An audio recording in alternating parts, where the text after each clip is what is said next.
आप सभी को प्रणाम करता हूं। व्यंग्य का शीर्षक है कवि, कविता और गुण के शेयर। एक कवि था, कवि कविता करता, कवि कविता लिखता और उसको फेसबुक और व्हाट्सएप में डाल देता। कवि के दोस्त वाहवाही करते, ढेर सारे दोस्त थे कवि के। सोशल मीडिया में दोस्तों की कमी थोड़ी होती है। फिर एक दिन कवि ने कविताओं की किताब प्रकाशित करा ली। कवि आश्वस्त था कि उसकी किताब खूब बिकेगी। वह सपने देखता था कि उसके संस्करण पे संस्करण निकल रहे हैं, वह बेस्ट सेलर हो गई है। बहुत सारे वाहवाही करने वाले जो थे कवि के पास। लेकिन जब किताब आई तो वह बुरी तरह से फ्लॉप हो गई। कवि अमेजन और फ्लिपकार्ट की लिंक देते देते थक गया, लेकिन किसी ने उसकी किताब नहीं खरीदी। दरअसल कवि की किस्मत दगा दे गई थी। जब कवि की किताब आई थी उसी समय गुड़ बनाने वाली एक कंपनी ने अपने शेयर बाजार में उतार दिए थे। अब जिसके पास जितने पैसे थे उसने शेयर खरीद लिए। अब फालतू की चीज कौन खरीदे। कवि दुखी हुआ। उसकी कविता को मीठा कहते नहीं थकते थे सब। यह जालिम जमाना मीठा गुड़ की ओर तो जा सकता है, पर मीठी कविता की किताब नहीं खरीद सकता। वह आश्चर्यचकित था। दुखी कवि एक आध्यात्मिक गुरु को शरणागत हुआ। गुरु ने गुड़ की ओर जाते आम जनों का सुना तो उनके मुख से माखी गुड़ में गड़ी रहे, पंख रहे लिपटाए जैसे प्रवचन प्रस्तुतित होने लगे।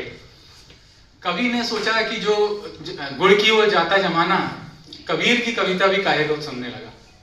कवि वहां से निकल गया। वह अपने साहित्यिक गुरु के पास पहुंचा। गुरु कवि को देखकर प्रसन्न हुए। उन्होंने उसे गुड़ के लड्डू खिलाए। उन्होंने कवि से लड्डू के गुड़ की गुणवत्ता पे बात की। गुड़ के प्रति गुरु का अनुराग देखकर कवि ने उनसे कुछ और कहना उचित नहीं समझा। कवि वहां से निकला और सीधा अपने जिगरी दोस्त के पास पहुंचा। उसने दोस्त से खुलकर अपनी बात रखी। दोस्त ने उसे समझाया कि मित्र, तुम्हारी कविता मीठी अवश्य होती है, किंतु आजकल यह जमाना हेल्थ कॉन्शियस हो गया है। अब मधुमेह के डर से लोग मीठी चीजें पसंद नहीं करते।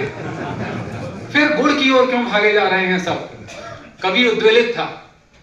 गुड़ नहीं दोस्त, गुड़ के शेयर।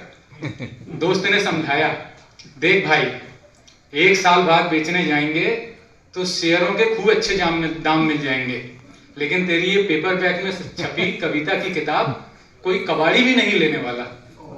अच्छा, तो यदि कविता के शेयर लाए जाएं तो लोग उस पर टूट पड़ेंगे। कवि एक बार फिर से थोड़ा सा प्रफुल्लित हुआ। कविता के शेयर नहीं आ सकते यार, दोस्त ने हंसकर बताया। जिस चीज के शेयर लाना है उसकी आज की तारीख में भी तो कोई फेस वैल्यू होनी चाहिए ना। तो क्या कविता की कोई फेस वैल्यू नहीं होती। कवि ने फिर आश्चर्य किया। मैंने तो सुना है कि मंच के कवि हजारों लाखों झटक लेते हैं। मंच के कवि कविता करते हैं। दोस्त हंसने लगा। उसकी एक आंख दब गई। वह इतना हंसा कि हंसते हंसते गिर गया। जब उसकी हंसी रुकी तो उसने पाया कि कवि वहां से जा चुका है। दोस्त समझ गया कि कवि अवश्य मंच की ओर गया होगा। वह मंच की बात भी कर रहा था। और कविता में असफल कवियों के लिए वह एक अच्छा उपाय है भी। लेकिन कवि उस तरफ नहीं गया था। कवि सीधा घर गया। उसने वो कागज कलम दवात के साथ वो कुर्सी टेबल भी बेच दी जिस पर बैठकर वह कविता करता था। उन पैसों से कवि ने गुड़ के शेयर खरीद लिए। अब कवि बहुत खुश था। कहते हैं बाद में कवि ने उस गुड़ बनाने वाली कंपनी में विज्ञापन की लाइनें लिखने का काम भी हासिल कर लिया। अब कवि बहुत खुश है, बहुत खुश।